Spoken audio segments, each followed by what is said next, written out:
how are you learning to use social media more effectively in your business pursuits? So social media has been a huge part of my growth and evolution for my business and for myself. It's where I started to find my voice. It's how I found my tribe. And it's really the platform in which I'm growing my business. Since, last year actually, for the first time, we made, Get Storied made more income from online information products than not. So more than 50% of our income came from info products and virtual events. And this year our goal is to make 75% all of our income from these online info products, virtual events. So social media is critical to everything that we do.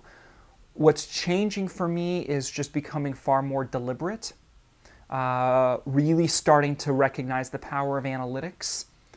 The people who really succeed on the web are those who are studying data. We have data all sorts of places. I've got my Google Analytics data. I've got my email opt-in data from MailChimp.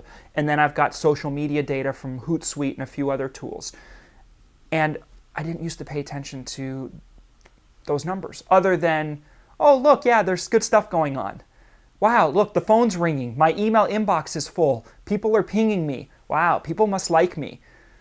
Well, you kind of have to go beyond that and to really look at where are the leaks in the platform? Where are the places where people are demonstrating interest and desire to engage, and our experience sort of lets them down at some point along the way?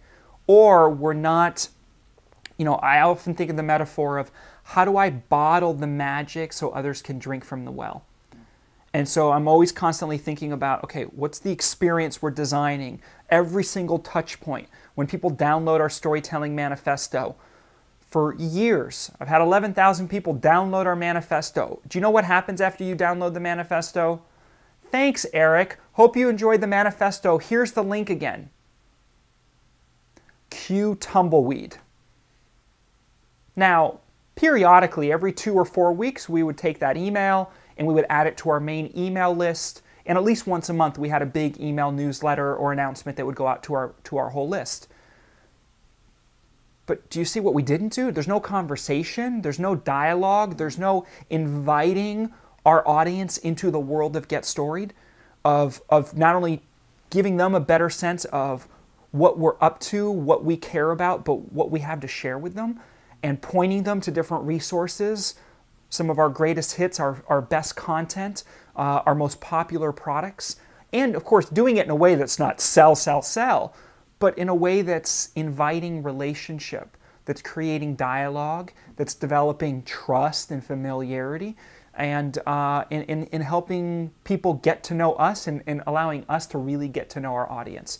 So that's been a huge shift, really focusing significantly. This is really the big growth of our business right now, is all about taking our existing assets and going, let's really tend the garden in a far more conscious and deliberate way.